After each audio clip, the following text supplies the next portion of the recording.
Pourquoi le e-commerce? Parce qu'il y a une tonne d'activités aujourd'hui. Si on regarde un petit peu les opportunités qu'il y a pour se lancer en ligne, pour pouvoir réussir, etc., qu'est-ce qui t'a fait choisir finalement le e-commerce? Alors moi, ce qui m'a fait choisir le e-commerce, c'est que dans ce changement de vie, je voulais un changement de pays. Ah, Donc en fait, non seulement je voulais changer de vie, mais aussi je voulais voir un peu ce qui se passait ailleurs dans le monde. Et forcément, j'ai commencé à m'intéresser aux activités qui gravitaient. Donc tu sais que tu pouvais être libre, mobile et que ton activité ne soit pas impactée par... liberté géographique un peu. Voilà, ouais. Ouais. Et surtout que ton activité ne soit pas impactée par le fait que tu ne sois pas présent. Donc moi, dans mon activité, c'était tout simplement impossible. Et puis de toute façon, je voulais plus faire ça. Donc j'ai commencé à regarder un peu l'e-commerce, il y avait les formations, enfin bref, il y avait un peu tous ces business, ces nouveaux business du net. Et si tu veux, l'e-commerce, c'était le métier qui ressemblait le plus à ce que je connaissais. Du fait qu'on restait sur des produits physiques, etc. Il y avait une logique que je comprenais et que je comprends moins sur les autres domaines du numérique, type influenceur, etc. Je comprends moins, tu vois. Et donc, je me suis dirigé là-dessus, j'ai commencé à m'intéresser, puis de fil en aiguille, j'ai lancé quelques petites boutiques test pour voir un peu comment ça fonctionnait. D'accord. Je me suis même intéressé à Amazon FBA, mais je trouvais le deal gagnant pour Amazon, mais perdant pour moi. Je me suis dit, bon, En général, ouais. Amazon sympa, mais ils ont l'air de gagner beaucoup plus que moi, donc je vais leur laisser faire leur business, et puis moi, je vais faire le mien, le business de mon côté. Et donc, e-commerce... c'est m'est venu naturellement comme la meilleure solution. Donc, tu t'es formé au e-commerce pour comprendre un peu tous les tenants et aboutissants de ce business-là, savoir ce qu'il fallait faire, comment fallait le faire, etc. Et puis, tu as commencé à appliquer. Ouais, exactement. Ouais. J'ai fait tout bêtement, comme on ferait n'importe quelle activité. Je sais pas, tu vas être mécano, à un moment, il faut te former. Tu vas être... peu importe le métier que tu vas être, à un moment, il faut se former. Donc, j'ai commencé à me former, à m'intéresser.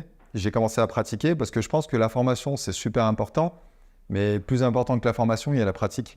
L'expérience? Ouais, l'expérience, ouais, se créer son expérience, tester, voir ce qui marche pas, et voir entre guillemets ce que tu as appris, si tu arrives à l'appliquer, et puis corriger aussi, parce que aussi les business sont propres à chacun, à chaque chose que tu fais. Donc il y a des grandes lignes, des généralités, mais il faut aussi regarder un peu par rapport à ce qu'on veut et ce qu'on veut faire, comment on veut le faire, quoi. Donc c'est pour ça que je me suis mis à la pratique. J'ai fait une boutique, 2 boutiques, 3 boutiques de tests. Et puis après, je me suis dit, bon, pour avoir à peu près compris les grandes lignes, Ouais.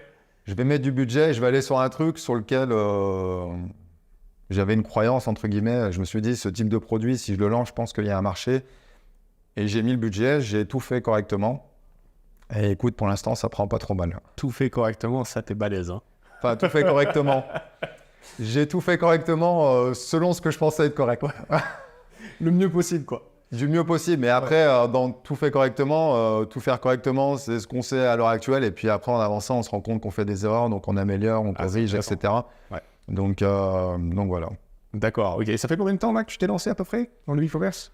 Écoute, sur l'e-commerce, ça fait un peu plus d'1 an que j'y gratte. Et sur ce projet-là, en particulier, où c'est que je me suis mis vraiment sérieux, ça doit faire 8 mois que je suis dessus.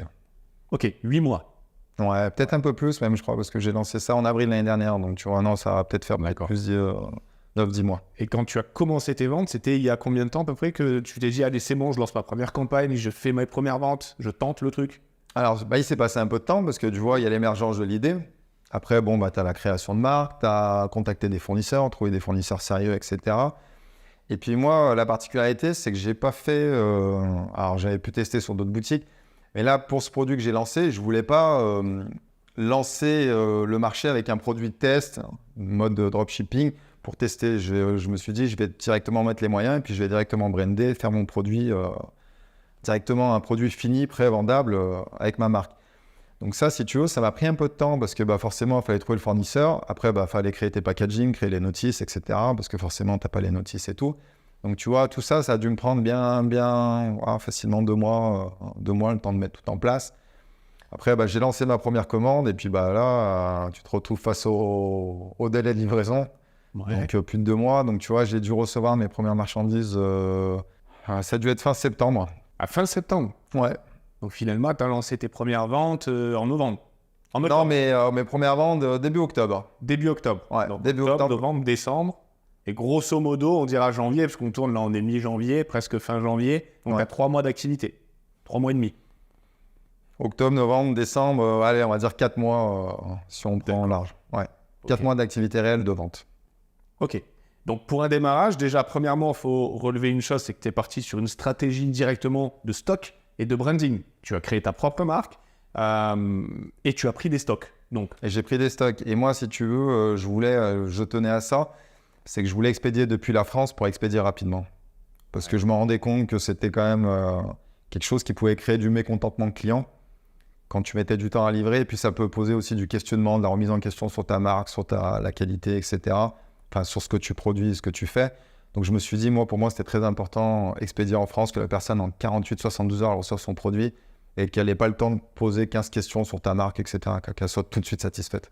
Ok, super. Donc partir comme ça, c'est quand même couillu, comme on dit chez moi, parce qu'en général, on fait vraiment du testing sur un produit pour voir un petit peu ce qu'il en est et ensuite prendre le risque. Parce que il faut quand même le dire, quand on fait des commandes un petit peu comme ça, on a un minimum de commandes sur certains types de produits, ce qui représente quand même un sacré package à poser sur la table. Il faut déjà aligner un petit peu d'argent pour pouvoir commencer. D'ailleurs, sur ta première commande, tu t'es dit, ok, je suis prêt à mettre combien pour avoir mes premiers stocks?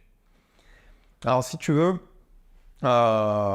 du fait que j'avais une boîte et que je l'avais vendue, j'avais un petit peu de cash devant moi. Donc, si tu veux, j'étais prêt à réinvestir. Et puis, ça me faisait pas peur d'investir d'ailleurs. Et en fait, moi, j'ai pas tant défini le budget. C'est un peu mon fournisseur avec ce qu'on a pu négocier. Parce que si tu veux, ils ont des MOQ. J'ai plutôt négocié les MOQ au plus bas que je pouvais par rapport à leur tolérance. Mais ce qui m'a tout de même fait un premier stock à quand même à 30 000 euros. Donc, à peine commencé. J'avais déjà investi 30 000 euros dans mon premier stock et sans compter tous les investissements que j'avais fait sur la création de packaging, etc. Aussi les créations de photos, de publicités, de vidéos, etc. J'ai dû en avoir peut-être pour 4 000. Donc, tu vois, grosso modo, le projet, j'en ai dû en avoir pour le lancer à peu près 35 000 euros, tu vois. À peu près 35 000, ça t'a permis de te lancer, de pouvoir enfin tester ton produit sur le marché. Je fais juste une petite aparté pour vous expliquer un petit peu. On ne va pas dévoiler aujourd'hui ni la niche, ni le site internet.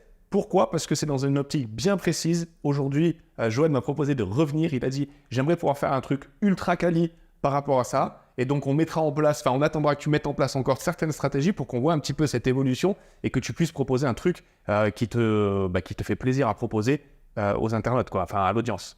Ouais, c'est qu'aujourd'hui, je trouve que c'est un peu trop tôt pour parler de ce que je fais et de ma marque. Ouais. Mais par contre, je veux revenir pour en parler parce que quand j'aurai bien développé le truc, je trouve que c'est important de pouvoir partager tout ça et puis de faire voir l'évolution aussi du projet.